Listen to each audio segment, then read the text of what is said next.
Voici comment utiliser ClassKick. Donc, ClassKick est une plateforme qui permet d'envoyer du travail à un élève et de voir en temps réel ce qu'il fait. Tout d'abord, on doit mentionner que la plateforme est en anglais. Par contre, du côté de l'élève, lorsqu'il va faire le travail, il va utiliser des icônes pour se repérer. Donc, la première étape va être d'aller se créer sa classe. Donc, on va se diriger ici dans le menu Rosters et on va utiliser le plus. Donc, comme on ne peut pas aller importer notre classe de Classroom, on va en créer une nouvelle et on va la nommer. Vous n'avez pas besoin d'ajouter les élèves ici puisque en partageant votre lien, vous allez être en mesure, ils vont en fait s'inscrire automatiquement ici. Une fois que ça c'est fait, on va pouvoir aller préparer l'activité qu'on veut leur envoyer en utilisant le premier onglet ici dans le menu, ainsi que le plus. Vous pouvez créer donc à partir de 0 ou encore en utilisant la deuxième option pour aller chercher un PDF, un document PDF de plusieurs pages ou encore un PowerPoint, un slide. Et ce que ça va faire, c'est que ça va faire une vignette par page ou une vignette par diapositive sur laquelle l'élève va pouvoir travailler. Donc, vous avez les diapositives ici. Donc, on peut cliquer dessus pour venir les modifier. Par exemple, on pourrait utiliser dans ce cas-ci l'utilisation de background pour soit mettre une couleur unie ou encore aller chercher dans les modèles existants ou dans vos modèles à vous en important votre arrière-plan. Vous allez donc en retournant, on pourra aller sur la deuxième diapositive pour la personnaliser. On aurait possibilité donc d'utiliser une zone de texte pour par exemple mettre la consigne ou encore, ou les deux, utiliser le micro ici pour enregistrer la consigne à l'oral. Donc lorsque ça enregistre et que c'est terminé, vous allez avoir l'icône ici audio pour que l'élève puisse cliquer dessus. Ce qu'il faut savoir, c'est que tout ce que vous mettez ici, vous êtes en mesure de le déplacer. Par contre, l'élève, lui, ne sera pas capable de le faire. Vous avez différentes options. Donc, vous pourriez utiliser ici les choix multiples. Par contre, donc, supposons que c'est la bonne réponse, seulement l'encadré avec les réponses va apparaître. Donc, c'est à vous, avec une zone de texte, par exemple, à venir, écrire votre question et les choix également qui viennent avec. Si on se dirige sur une autre diapositive, simplement pour la personnaliser, vous avez également l'option de mettre des zones de texte, donc prédéfinies à l'endroit de votre choix pour que l'élève ait simplement à cliquer et à écrire. Donc, ça peut être pratique dans un texte troué, dans une grille à remplir. Ça peut être pratique également si l'élève fait sa démarche et qu'au bas, on veut écrire ta réponse avec un espace pour qu'il puisse le faire. Donc, supposons qu'on le fait ici.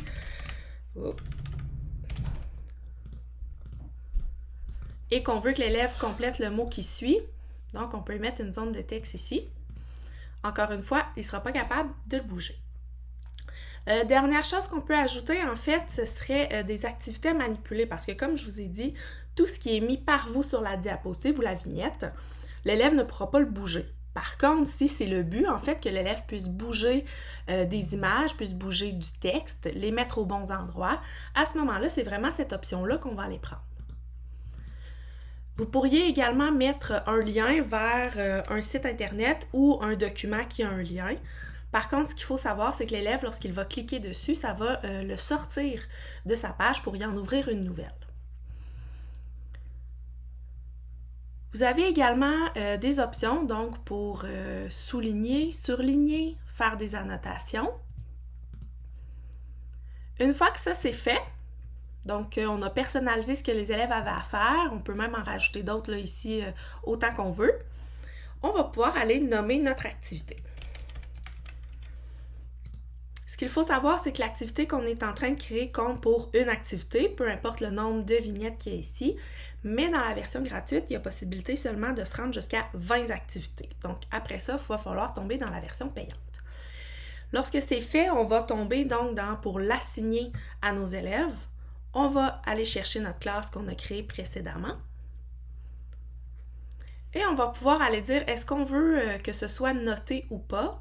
Est-ce qu'on veut que les élèves puissent aller aider les autres dans leur travail ou pas? Et on va pouvoir prendre le code ici. En cliquant sur l'icône de Classroom, vous allez pouvoir faire le devoir directement dans votre Classroom. ou sinon copier le lien et l'envoyer de la manière que vous utilisez généralement. Pour vous montrer, donc, on va mettre le côté élève de ce côté-ci. Lorsque l'élève clique sur votre lien, on va lui demander de s'inscrire. Donc, c'est pas comme les autres plateformes où il doit, par exemple, choisir son adresse courriel du CSS pour s'inscrire.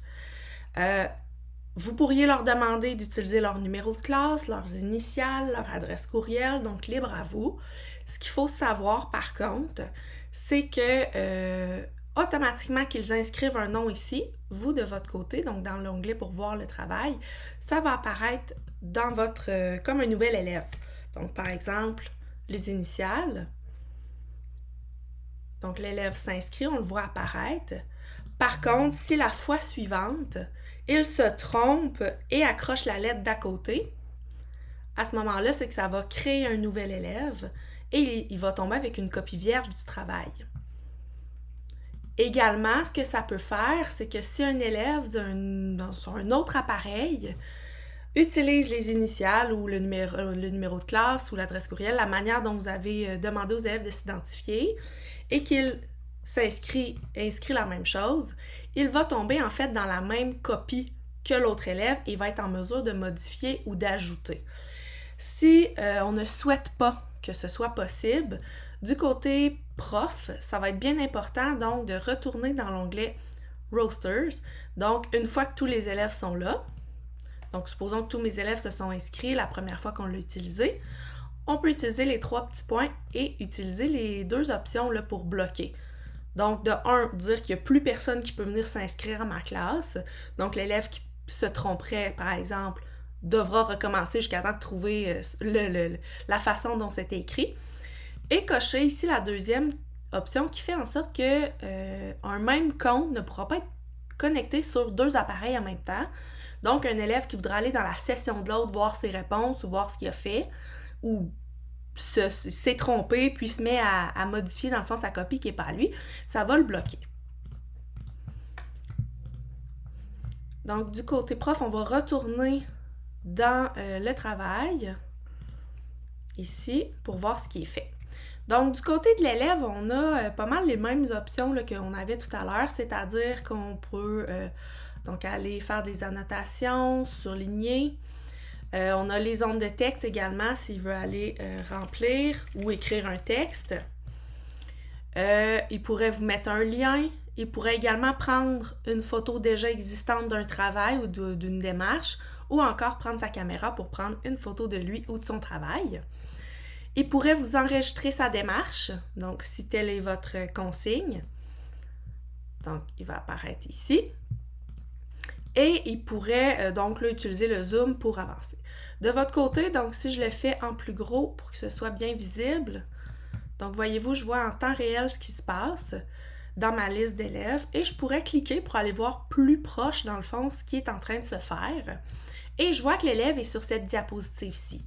Donc, si l'élève s'en allait sur une autre diapositive, je verrais qu'il n'est pas présentement ici. Et moi, de mon côté, en fait, je pourrais l'aider.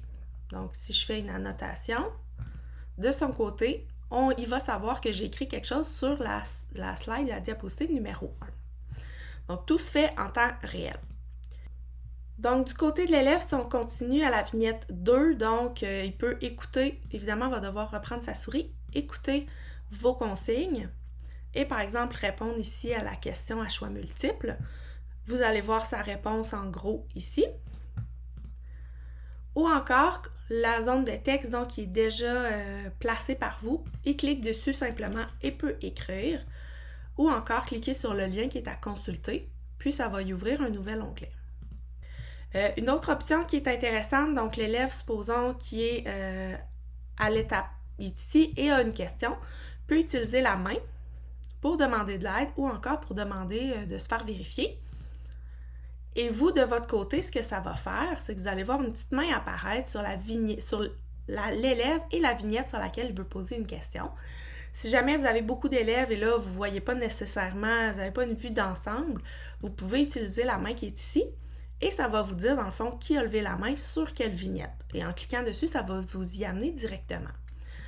Vous allez pouvoir donc ouvrir le clavardage pour parler avec lui et de son côté pourra vous répondre.